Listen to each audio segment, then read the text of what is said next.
So the All-Star game is this Tuesday night, and it's at Citi Field in New York, where the Mets play.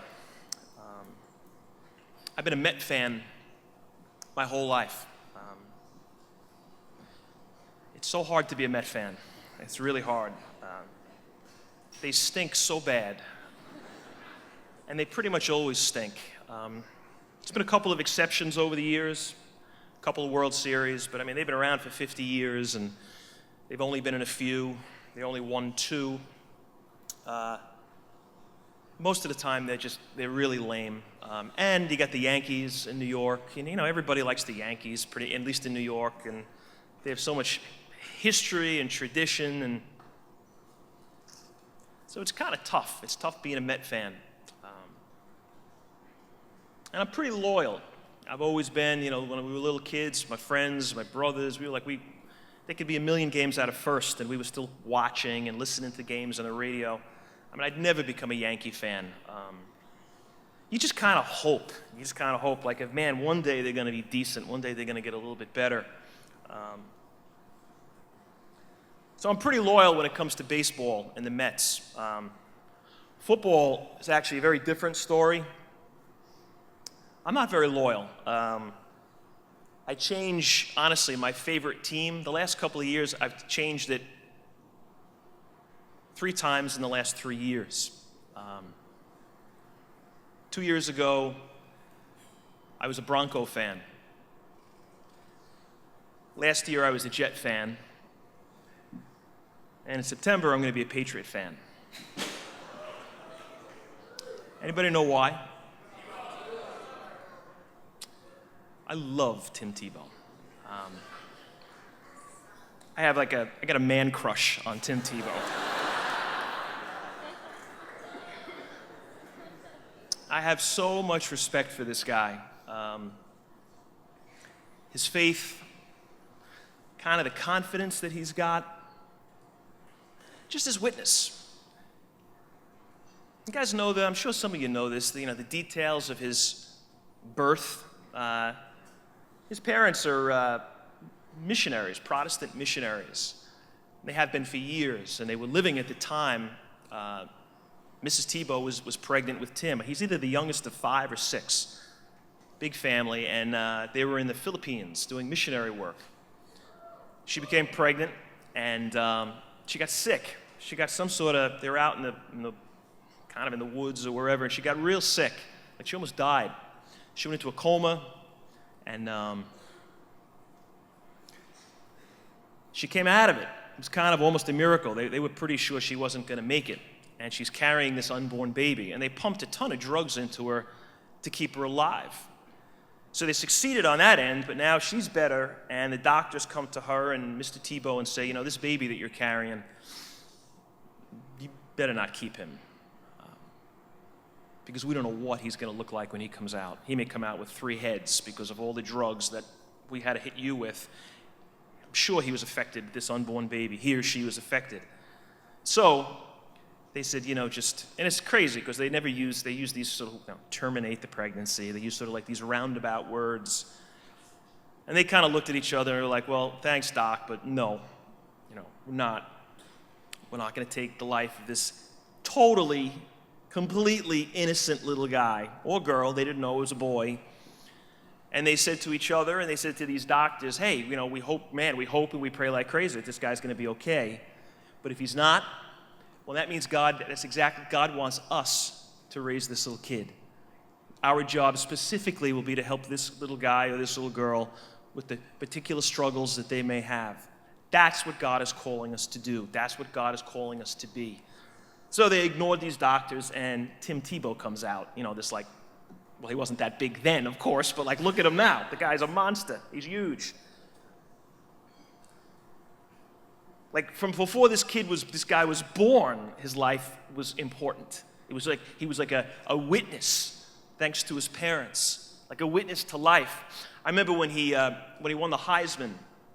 I think it was in New York City, and they were doing, a press conference. All the media was there, and they were asking him all these questions. Up until the last guy, he was a sophomore when he won the Heisman. He was the youngest guy to ever win the Heisman. Anyway, he's fielding all these questions, and then in the middle of this press conference about football and winning the Heisman, he calls on this guy, and the guy goes, are you still a virgin? Watch the video. It's like people were like, what? What does that have to do with what we're talking about? People kind of like mumbling and looking at each other. And his reaction is the best. He kind of like smirks a little bit, and he pauses for a second or two, and he goes, yeah. I'm waiting until I get married. And then there was like this silence. They were like, what? Like, is that possible? That cannot be true. I guess think about it. Tim Tebow, this guy was a quarterback. He was a college football quarterback. If he chose to be a slob, he could have gotten any girl he wanted. Like, not any girl, lots of girls. He wanted any day of the week. Couple of times a day if he wanted. That's how much sort of power this guy had. And he never used that power because of his respect for women, because of their beauty, because of your beauty, ladies. And I'm not just talking physical beauty, which I am, looking out at you guys, but more important than the physical beauty is like, we come from God. Like, we come from God. No, well, I come from my mom and my dad. Where did they come from? Ultimately, we come from God. God's the source of all that we are. And that's like, starting point is beauty. Starting point is awesome, unbelievable. And Tebow is saying, I'm not going to abuse that. I'm not going to trample all over that. I'm not going to pounce all over that and disrespect that beauty. And talk about a witness. Talk about somebody, man, who knows who he is. You know, in 1940, in Poland, the Nazis had come into taking over Poland. And John Paul II, it was long before he was John Paul, he wasn't even a priest, he was 20. And some of you guys know this, he was an actor. He was a lot of things. The guy was like Superman, he was good at everything he did. When he was 20, he was an actor. And he was part of this acting troupe, this group. Well, the Nazis came in and basically said, that's done, that's over. They had this expression, what they wanted to do when they'd go into a country is they wanted to decapitate the people, not literally, but symbolically. And the thinking was this, if you cut off their head, you cut off their memory. And if you cut off somebody's memory, they forget who they are. They forget their identity, they forget their culture, they forget their history, they forget their faith. They lose their spirit. And when you crush somebody's spirit, then you don't even need tanks or guns. You just come in and you just take over. So that's what the Nazis were saying. We're going into this place, this is Poland, we're going to just eliminate their identity. So, this cultural stuff, putting on acting, putting on plays, they said, that's done. You can't do that anymore. So, what John Paul, Karol Wojtyła, and this group of actors did was they kind of went underground. They said, well, we're not going to stop. We're going to do this on the sneak. So they did it like literally in the dark of night, not in typical theaters, kind of underground places. Anyway, one night this play is going on, and he's on stage. He's performing. And in the distance, there's this siren on this truck, this vehicle, like a Nazi truck. And it's coming through the streets saying, the siren, they knew what the siren meant, get off the streets. They had a curfew. So this thing is getting closer and closer. And it symbolizes everything. It symbolizes just the total oppression that these people are now dealing with. You can't be who you are, said the Nazis. So they're acting, and this siren is getting louder and louder, and it was just becoming a total distraction. To the point where it was maybe like, I don't know, a block away, and the other two actors, there's three people on the stage, JP2 and these other two actors. And the other two just kind of gave up. It was like, this is crazy. They can't even hear us anymore. So they stopped. And they say he didn't. He continued to speak the lines. And people were distracted. They weren't really, at this point, hearing what he was saying. You know, the plot, it was sort of done. Half the cast wasn't even there anymore. But they realized what he was doing. There's a great interview with a woman. She's now a very old Polish woman who was there. She witnessed this. She was part of this acting group, and she said, we realized what he was doing. At first, we were like, what is he doing? Why is he continuing to stay up there and do this? Nobody can hear him. And they realized, hey, you know what he's doing? He's saying, you're not going to stop us.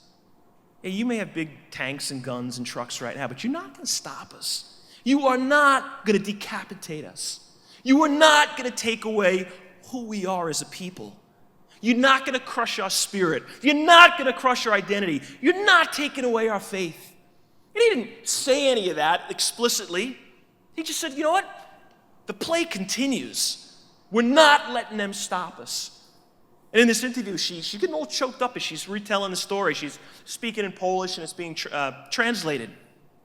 Then she said, you know, he looked like us, and he sounded like us. But we realized that at that moment, he was different. And she said, and we followed him. We listened to him. This is before he even decided that priesthood was what he was being called to. And then he's got to go in this underground seminary. Church was outlawed. Future priests were completely outlawed. So they said, well, church said, you're not stopping us. So they had this sort of this underground seminary. He became a priest through that way. Man, you know what? That kind of confidence, and that kind of boldness, Tebow standing in front of the whole world and saying, yeah, I'm a virgin, and I am not ashamed of it.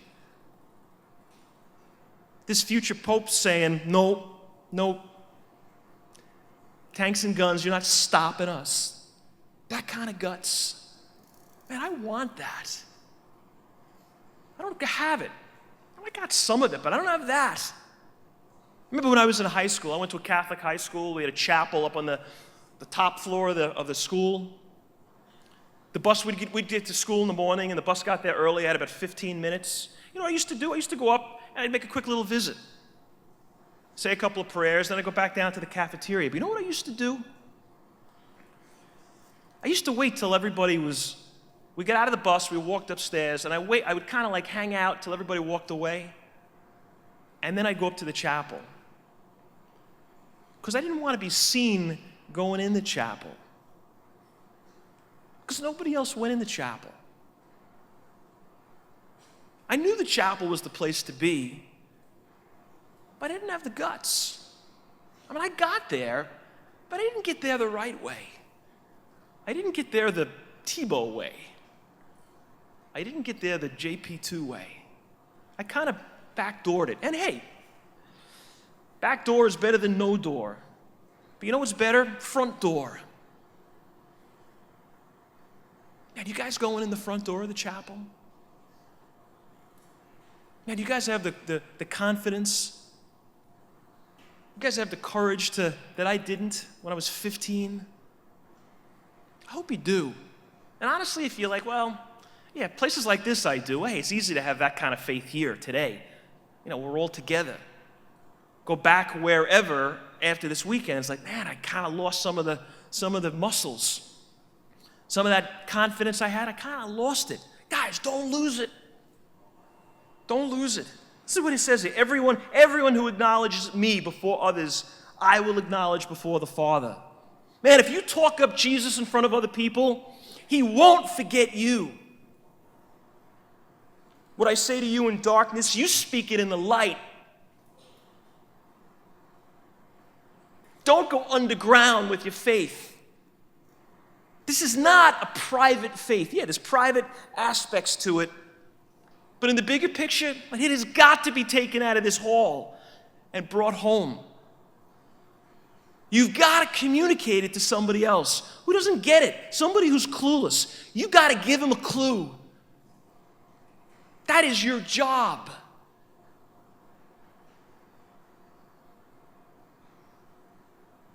That confidence that they had, that Tebow's got, that John Paul had. You know why they had it? I think because they know that they were picked. Remember last night Chris talked about when he was in high school, when everybody was in high school, and would be getting picked to play a game, or it's a pickup game with your friends. Like, I got you, I got you, I got you, I got you, and you'll get desperate. You're not going to be the last one picked. You know what? How you know this? When you get picked, you get confident. Man, if you're the first one picked, you're like, yes, you're psyched. Prom time is if it's coming by, and you know you're here, and there's a couple of people that are thinking of asking me out. You are psyched. Who doesn't want to know that other people think you're cute? Who doesn't want to know that, like, yeah, other people? I think a couple of people want to go to the prom with me. You know what that gives us? Confidence, because we're getting picked. Yeah, that's nice, but that's not really. You're getting picked by some knucklehead who wants to go to the prom with you. Some clown who wants you to be on his basketball team. Fine.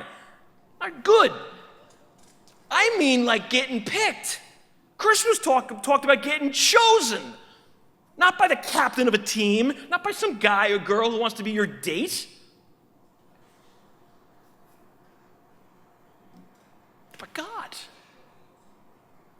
And when you know, it's like, no, he picked you first. Somehow he picked every one of us number one. You know, think about Tebow. Once Tebow heard the story of his life, the beginning of his life, think about the confidence he must have got. He said, man, these two people loved me so much. They were like, we're taking this kid no matter what he looks like, no matter how not normal he may be upon birth. We love him that much. Man, you know what? That's like an instant blast of confidence. It's like we're royalty. Who's the king, prince? Who's the guy who's having the baby soon, the English guy? Is it William, Prince William? Man, it's like, who cares about this baby? I mean, I'm okay with the baby being born, but like, oh, it's going to be a little prince or a little princess. Like, so what? It's probably going to be a spoiled brat one day. It's probably what it's going to be. Because from the moment he was born, it was like the whole world is bowing before it. And the whole world is like, can't wait to see whether, what's their name? What's the mother's name? Kate. Oh, okay, Kate and William. It's like, oh my gosh, they're having a baby. Yeah, you know what? You had a baby 2 days ago.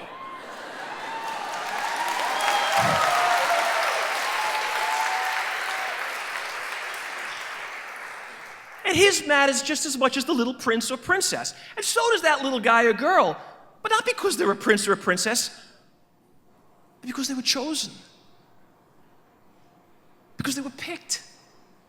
Not because of the crown they're going to wear, but because they come from God. Tebow and JP2, they know they were chosen. Do you?